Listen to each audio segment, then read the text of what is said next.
Jemaah yang dimuliakan Allah Subhanahu wa taala, seluruh harta kekayaan Khadijah diserahkan kepada suaminya, kepada Nabi sallallahu alaihi wasallam untuk perjuangkan agama ini.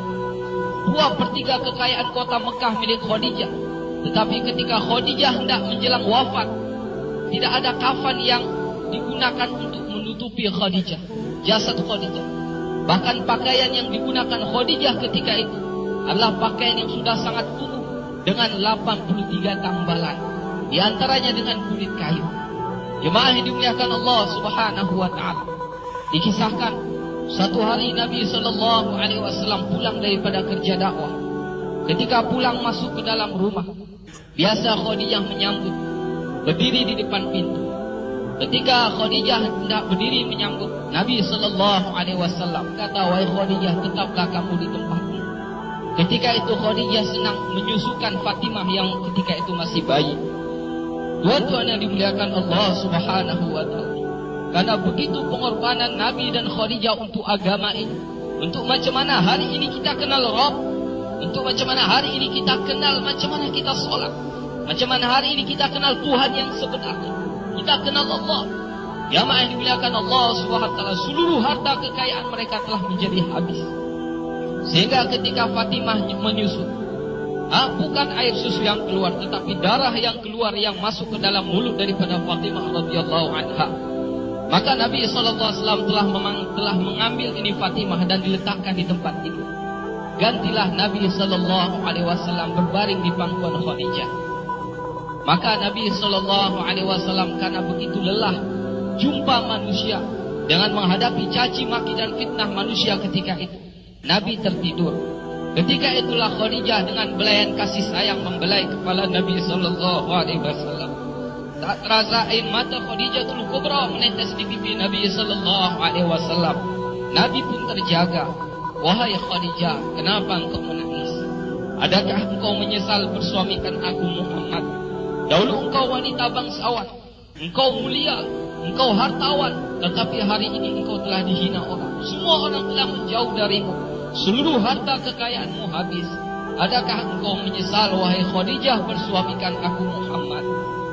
Khadijatul Kubra kata, "Wahai suamiku, wahai Nabi Allah, bukan itu yang aku tangiskan. Dahulu aku memiliki kemuliaan. Kemuliaan itu aku serahkan untuk Allah dan Rasulnya. Dahulu aku punya kebangsawanan. Kebangsawanan itu pun aku serahkan untuk Allah dan Rasulnya. Dahulu aku memiliki harta kekayaan. Seluruh harta kekayaan itu pun telah aku serahkan untuk Allah dan Rasulnya. Wahai Rasulullah, sekarang aku tak punya apa-apa lagi.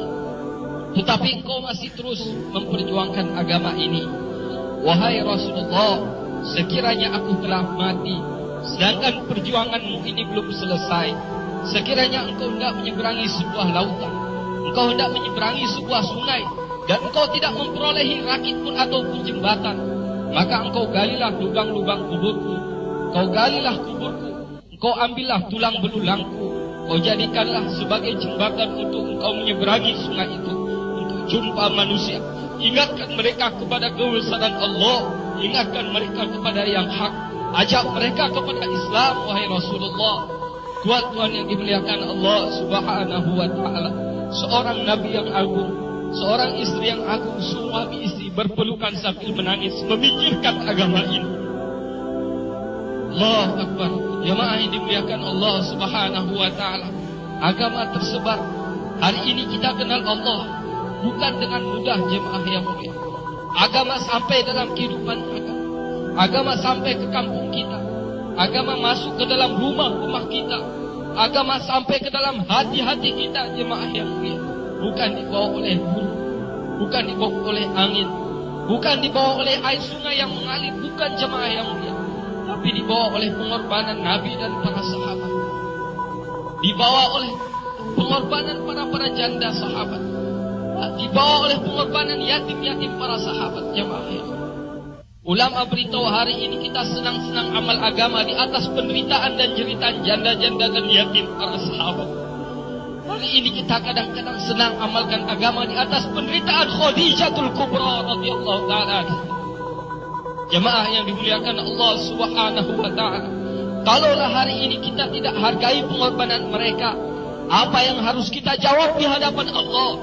Kalaulah kita jumpa Allah, apa yang akan kita jawab di hadapan Nabi? Kalau kita jumpa dengan Nabi, apa yang akan kita jawab kalau kita jumpa dengan Abu Bakar yang telah menghabiskan seluruh harta bendanya untuk agama ini? Apalah yang akan kita jawab, wahai ibu-ibu yang mulia, kalau ibu-ibu jumpa dengan sahabiah-sahabiah yang telah mengorbankan suami-suami mereka syahid di jalan Allah?